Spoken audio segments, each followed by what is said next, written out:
Hi friends, welcome to IVL academy.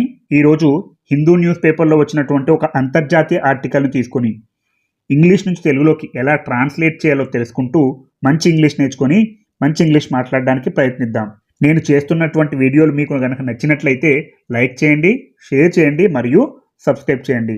చూడాలి. ముందుగా headline: India New Zealand resume trade deal talks after decade. India New Zealand resume అంటే పునఃప్రారంభించాయి. చూడాలి, ఇది headline కాబట్టి V1లో ఉంది. ఎందుకు V1లో ఉందంటే ఇక్కడ ఇండియా న్యూజిలాండ్ సబ్జెక్టు బహువచనంలో ఉంది కాబట్టి V1 రావడం జరిగింది. అదే సబ్జెక్ట్ అనేది సింగులర్ ఉంటే ఇక్కడ వెర్బ్ అనేది V5గా వస్తుంది, అంటే రెజ్యూమ్స్ అని వస్తుంది. ఇండియా న్యూజిలాండ్ రెజ్యూమ్ పునఃప్రారంభించాయి. ట్రేడ్ డీల్ టాక్స్ అంటే వాణిజ్య ఒప్పంద చర్చలు. ఆఫ్టర్ డికేడ్ అంటే దశాబ్దం తర్వాత భారత్ న్యూజిలాండ్ మధ్య వాణిజ్య ఒప్పంద చర్చలు ప్రారంభమయ్యాయి. ట్రేడ్ డీల్ టాక్స్ అంటే వాణిజ్య ఒప్పంద చర్చలు. ఆఫ్టర్ డికేడ్ దశాబ్దం తర్వాత అంటే 10 సంవత్సరాల తరువాత. అలాగే the FTA negotiations aim to achieve balanced outcomes that enhance supply chain integration and improve market access, says Commerce Ministry after a meeting between Goyal and Macleay. చూడాలి, ద FTA నెగోషియేషన్స్ అంటే FTA చర్చలు. ఇక్కడ negotiations అంటే చర్చలను అర్థం చేసుకోవాలి. Aim to achieve balanced outcomes. Aim అంటే లక్ష్యంగా పెట్టుకున్నాయి. టు అచీవ్ అంటే సాధించడం లక్ష్యంగా పెట్టుకున్నాయి. ఇక్కడ నెగోషియేషన్స్ అనేది ప్లూరల్ బహువచనంలో ఉంది కాబట్టి ఇక్కడ వెర్బ్ అనేది V1గా ఉండడం జరిగింది. మీకు స్ట్రక్చర్స్ తెలిసి ఉంటే గనక, అంటే ఏ టెన్స్కు ఏ స్ట్రక్చర్స్ అవి తెలిసి ఉంటే కనుక మీరు ఈజీగా ఐడెంటిఫై చేయగలుగుతారు ఏ వాక్యం ఏ టెన్స్లో ఉన్నదనేది. బ్యాలెన్స్డ్ అవుట్కమ్స్ అంటే సమతౌల్య ఫలితాలను సాధించడమే లక్ష్యంగా పెట్టుకున్నాయి. That enhance supply chain integration and improve market access. చూడాలి, ఎన్హాన్స్ అంటే పెంచడం, సప్లై చైన్ ఇంటగ్రేషన్ అంటే సరఫరా చైన్ యొక్క సమగ్రతను మెరుగుపరచడం. ఇక్కడ ఇంటగ్రేషన్ అంటే సమగ్రత అని చెప్పుకోవాలి. అండ్ మరియు ఇంప్రూవ్ మార్కెట్ యాక్సెస్, అలాగే మార్కెట్ యాక్సెస్ను మెరుగుపరచడం. సేస్ అన్నారు. ఎవరు? కామర్స్ మినిస్ట్రీ అంటే వాణిజ్య మంత్రిత్వ శాఖ తెలిపింది. After a meeting between Goyal and McClay. Goyal మరియు మెక్లే మధ్య సమావేశం తర్వాత వాణిజ్య మంత్రిత్వ శాఖ తెలిపింది. ఇలా హెడ్లైన్స్ అర్థం చేసుకోవాలి. మీకు ఎక్కడ ఏ చిన్న సందేహం ఉన్నా కామెంట్ చేస్తూ ఉంటే నేను తప్పకుండా రెస్పాండ్ అవుతాను. అలాగే వివరాల్లోకి వెళ్తే, after A gap of about 10 years, India and New Zealand on Sunday announced resumption of negotiations for a proposed free trade agreement to boost economic ties. After a gap of about 10 years, సుమారు 10 సంవత్సరాల విరామం తర్వాత, after అంటే తర్వాత, ఏ gap విరామం, of about 10 years అంటే సుమారు 10 సంవత్సరాల తర్వాత, India and New Zealand on Sunday announced, India మరియు న్యూజిలాండ్ ఆన్ సండే ఆదివారం నాడు, అనౌన్స్డ్ అనేది వీటిలో ఉంది, అంటే సింపుల్ పాస్ట్ టెన్స్లో ఉంది, ప్రకటించాయి. ఏమని ప్రకటించాయి? Resumption of negotiations for proposed free trade agreement to boost economic ties. ఆర్థిక సంబంధాలను పెంచడానికి ప్రతిపాదిత స్వేచ్ఛా వాణిజ్య ఒప్పందం కోసం చర్చలను పునఃప్రారంభించనున్నట్లు భారతదేశం మరియు న్యూజిలాండ్ ఆదివారం ప్రకటించాయి. రిజంప్షన్ ఆఫ్ నెగోసియేషన్స్ అంటే చర్చలను పునఃప్రారంభించనున్నారు. For a proposed free trade agreement అంటే ప్రతిపాదిత స్వేచ్ఛా వాణిజ్య ఒప్పందం కోసం. ఫర్ అంటే కోసం, ప్రపోజ్డ్ ప్రతిపాదిత, ఫ్రీ ట్రేడ్ అగ్రిమెంట్ అంటే స్వేచ్ఛా వాణిజ్య ఒప్పందం. టు బూస్ట్ ఎకానమిక్ టైస్ అంటే ఆర్థిక సంబంధాలను పెంచడానికి. టు బూస్ట్ అంటే పెంచడానికి, ఎకానమిక్ టైస్ అంటే ఆర్థిక సంబంధాలు. అలాగే India and New Zealand began negotiating the Comprehensive Economic Cooperation Agreement in April 2010 to boost trade in goods, services and investment. India and New Zealand began మొదలుపెట్టాయి, ఇది వీటిలో ఉంది. నెగోషియేటింగ్ అంటే చర్చించడం మొదలుపెట్టింది.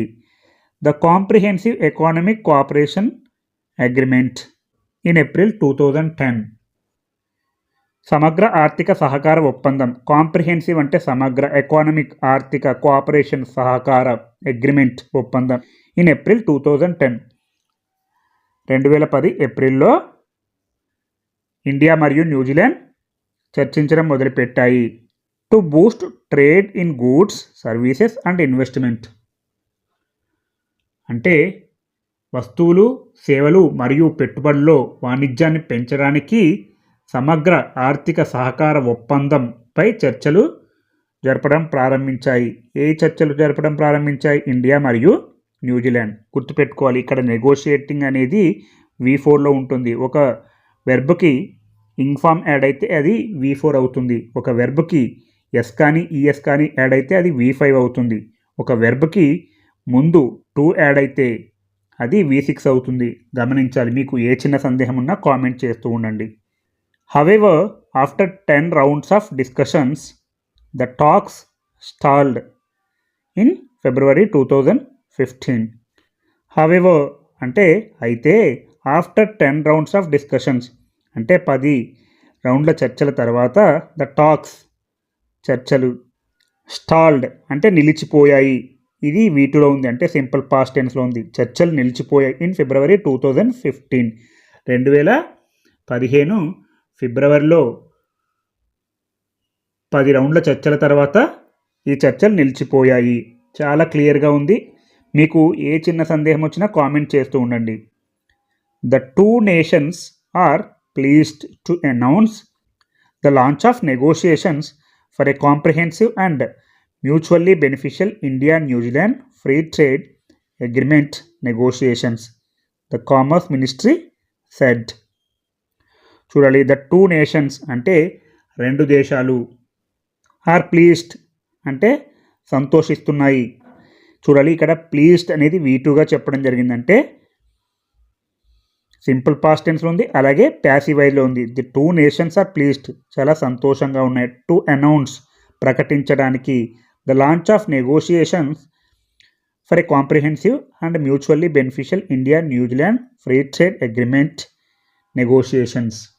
భారత్ న్యూజిలాండ్ స్వేచ్ఛా వాణిజ్య ఒప్పందం చర్చల కోసం సమగ్రమైన మరియు పరస్పర ప్రయోజనకరమైన చర్చల ప్రారంభాన్ని ప్రకటించినందుకు 2 దేశాలు సంతోషిస్తున్నాయి. ద లాంచ్ అంటే ప్రారంభించడం, ఆఫ్ నెగోషియేషన్స్ చర్చల ప్రారంభాన్ని ప్రకటించినందుకు, for a comprehensive and mutually beneficial India New Zealand free trade agreement negotiations. Comprehensive అంటే సమగ్ర, అండ్ మరియు మ్యూచువల్లీ బెనిఫిషియల్ అంటే పరస్పర ప్రయోజనకరమైనటువంటి, ఇండియా న్యూజిలాండ్ మ్యూచువల్లీ అంటే పరస్పర, బెనిఫిషియల్ ప్రయోజనకరమైనటువంటి, India New Zealand free trade agreement. India New Zealand, Bharat మరియు న్యూజిలాండ్ స్వేచ్ఛా వాణిజ్య ఒప్పందం చర్చలు. భారత్ న్యూజిలాండ్ స్వేచ్ఛా వాణిజ్య ఒప్పందం చర్చల కోసం సమగ్రమైన మరియు పరస్పర ప్రయోజనకరమైన చర్చల ప్రారంభాన్ని ప్రకటించినందుకు ఈ 2 దేశాలు సంతోషిస్తున్నాయి. ద కామర్స్ మినిస్ట్రీ సెడ్ వాణిజ్య మంత్రిత్వ శాఖ తెలిపింది. ఈ సెడ్ అనేది వీటిలో ఉంది అంటే సింపుల్ పాస్ట్ టెన్స్లో ఉంది. అలాగే the announcement was made after the meeting of commerce and industry minister Piyush Goyal and Todd McClay, New Zealand's minister for trade and investment.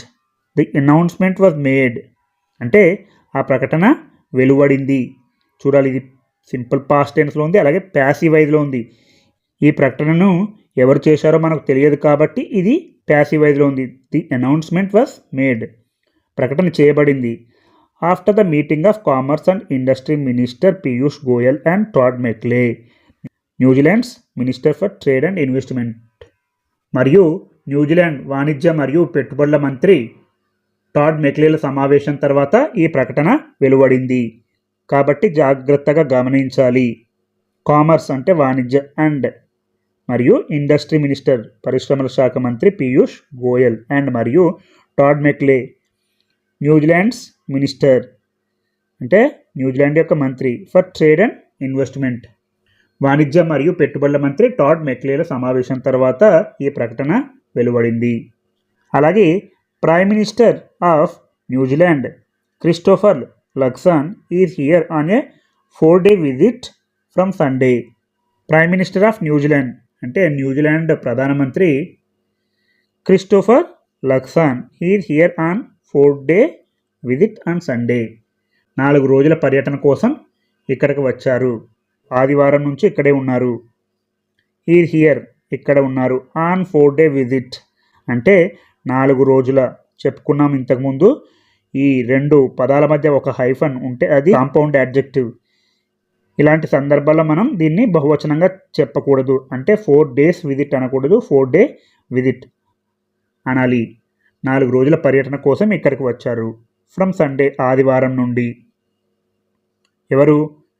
New Zealand ప్రధానమంత్రి Christopher Luxon. The India New Zealand FTA negotiation aim to achieve balanced outcomes that enhance supply chain integration and improve market access, it said. The India-New Zealand FTA negotiations Bharat మరియు New Zealand FTA చర్చలు aim అంటే లక్ష్యంగా పెట్టుకున్నాయి. To achieve సాధించడంలో లేదా సాధించడానికి, balanced outcomes అంటే సమతౌల్యమైనటువంటి ఫలితాలు, that enhance అంటే ఏవైతే మెరుగుపరుస్తాయో అవి, సప్లై చైన్ ఇంటగ్రేషన్ అంటే సరఫరా చైన్ సమగ్రత అండ్ మరియు ఇంప్రూవ్ మార్కెట్ యాక్సెస్ అలాగే మార్కెట్ యాక్సెస్ను ఇంప్రూవ్ చేయడానికి ఈ ఇండియా న్యూజిలాండ్ FTA చర్చలు లక్ష్యంగా పెట్టుకున్నాయి. With bilateral trade continuing to grow steadily surpassing $1 billion during April-January 2025. The FTA negotiations aim to unlock new avenues for business and consumers, fostering mutual growth and prosperity of our nations, Mr. Goyal said in a post on X. With bilateral trade అంటే ద్వైపాక్షిక వాణిజ్యంతో, bilateral అంటే ద్వైపాక్షిక trade వాణిజ్యం, continuing to grow స్టెడీలీ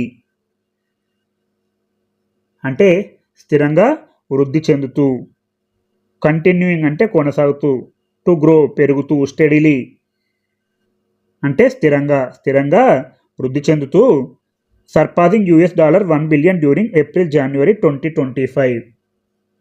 ఏప్రిల్-జనవరి 2025లో $1 billion అధిగమించడంతో, surpassing అంటే అధిగమిస్తూ, $1 billion during April-January 2025 2025లో $1 billion అధిగమించడంతో.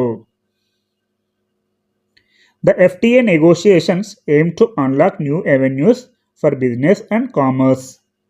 FTA చర్చలు వ్యాపారాలు మరియు వినియోగదారుల కోసం కొత్త మార్గాలను అన్లాక్ చేయడం. FTA నెగోషియేషన్స్ అంటే FTA చర్చలు, ఎయిమ్ లక్ష్యంగా పెట్టుకున్నాయి, టు అన్లాక్ అంటే తెరిచాయి, న్యూ అవెన్యూస్ కొత్త మార్గాలు, ఫర్ బిజినెస్ అండ్ కన్జ్యూమర్స్ వ్యాపారులు మరియు వినియోగదారుల కోసం కొత్త మార్గాలు తెరిచాయి. ఫోస్టరింగ్ మ్యూచువల్ గ్రోత్, ఫోస్టరింగ్ అంటే పెంపొందించడం, మ్యూచువల్ గ్రోత్ పరస్పర వృద్ధి అండ్ మరియు ప్రాస్పరిటీ ఆఫ్ అవర్ నేషన్స్ అంటే మన దేశాల పరస్పర వృద్ధి మరియు శ్రేయస్సును పెంపొందించడం. ప్రాస్పరిటీ అంటే ఇక్కడ శ్రేయస్సు అని అర్థం చేసుకోవచ్చు. అవర్ నేషన్స్ అంటే మన దేశాలు. Mister Goyal said, mister Goyal అన్నారు, ఇన్ ఏ పోస్ట్ ఒక పోస్ట్లో, ఆన్ ఎక్స్ అనే యాప్లో ఒక పోస్ట్లో అన్నారు. ఈ ఎక్స్ అనే యాప్ను ఒకప్పుడు ట్విట్టర్ అనేవారు, ఇప్పుడు ఎక్స్ అంటున్నారు, గమనించాలి. అలాగే according to think tank global trade research initiative GTRI, a major challenge in the renewed talks will be the disparity in tariff structures. According to అంటే ప్రకారం, think tank global trade research initiative ప్రకారం, a major challenge ఒక ప్రధానమైన సవాలు, in the renew talks అంటే పునరుద్ధరించబడిన చర్చలలో, will be the disparity in tariff structures. అంటే tariff నిర్మాణాలలో అసమానత ఉంది. విల్ బి అంటే ఉంటుంది. ద డిస్పారిటీ అసమానత. ఇన్ టారిఫ్ స్ట్రక్చర్స్ అంటే టారిఫ్ నిర్మాణాలలో. ఇలా మీరు ఒక్కొక్క ఆర్టికల్ తీసుకొని ఇంగ్లీష్ నుంచి తెలుగులోకి, తెలుగు నుంచి ఇంగ్లీష్లోకి ట్రాన్స్లేట్ చేస్తూ ఉండండి. మీకు ఎక్కడ ఏ చిన్న సందేహం వచ్చినా కామెంట్ చేస్తూ ఉండండి, నేను తప్పకుండా రెస్పాండ్ అవుతాను. మీకు ఈ వీడియో కనుక నచ్చినట్లయితే లైక్ చేయండి, షేర్ చేయండి మరియు సబ్స్క్రైబ్ చేయండి.